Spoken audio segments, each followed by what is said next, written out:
Big TV భక్తి సమాచారం WhatsApp ఛానల్లో జాయిన్ అవ్వండి. అన్ని విశేషాలు ఎప్పటికప్పుడు తెలుసుకోండి.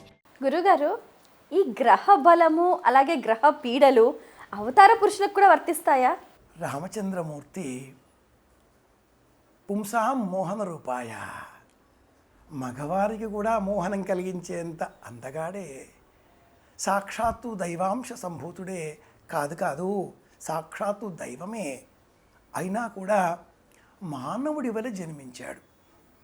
మానవుడి వలె కౌసల్యాదేవి 12 మాసములు ప్రసవ వేదనను అనుభవించి తదుపరి రామచంద్రమూర్తికి జన్మనిచ్చింది.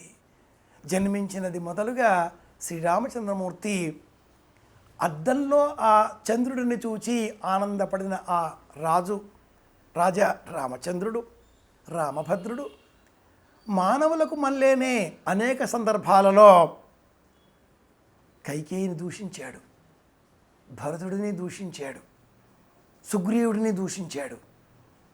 ఆగ్రహంతో అనేక సందర్భాలలో తన మనోవేదనను వ్యక్తపరిచిన ఆ రాముడు, మర్యాదా పురుషోత్తముడు, మనిషికి వల్లేనే జీవించాడు. మనిషి పడిన కష్టాలన్నీ పడ్డాడు కనుకనే సీత విరహం దుఃఖాన్ని ప్రకటించేటటువంటి సమయంలో, యుద్ధకాండలో, అలాగే పలు సందర్భాలలో, విశేషంగా అరణ్యకాండలో సీతాపహరణం అయిన తదుపరి చెట్టును, కొండను, బండను చూచి మీరేమైనా సీతను చూచారా? ఈ బండ మీదే కదా నేను సీత కూర్చున్నాం, ఏమైనా చూచావా? చెట్లు మాట్లాడవే, బండలు మాట్లాడవే, వాటిని కూడా ప్రశ్నించాడు.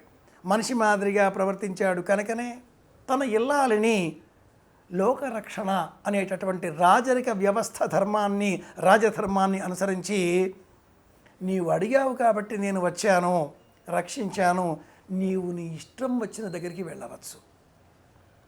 ఈ మాట అనే సమయంలో మొదటిసారిగా శ్రీరామాయణమంతా కూడా ఎర్రబడని రాముడి కన్నులు ఎర్రబడ్డాయి.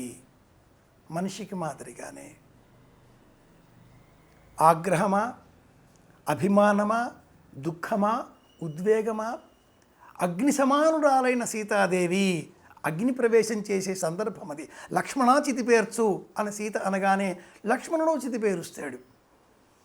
ఒక్క జటాయువునకు మోక్షం ఇచ్చే సమయంలో తప్ప, విరాధుడి కోరిక మేరకు గొయ్యి తీసి పాతి పెట్టే సందర్భంలో తప్ప మిగతా శ్రీరామాయణమంతా కూడా రామచంద్రమూర్తి రాముడిగానే ప్రవర్తించాడు కనుక శ్రీరామాయణం రసరమ్యమైనటువంటి కథా కావ్యం అంటారు విశ్లేషకులు. రామగాథ మనకు ఆదర్శప్రాయం.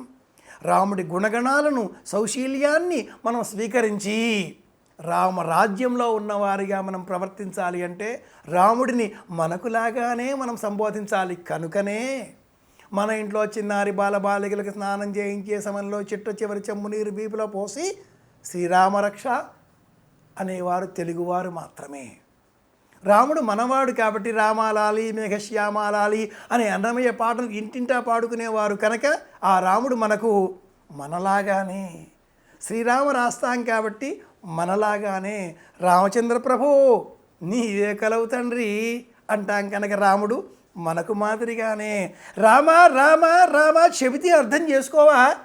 కోపం వచ్చేటప్పుడు ఎదుటివారిని తిట్టే సమయంలో కూడా రాముడు మనవాడే కనుక అంటాం. చివరికి చనిపోయే సమయంలో కూడా మనవాళ్ళు రామ్ నామ్ సత్య హై అంటారు కనుక రాముడు మానవుడిగా జన్మించాడు, మానవుడిగా జీవించాడు, మనలో ఉన్నాడు, మనందరిలో ఉన్నాడు. For more videos like this, subscribe Big TV channel.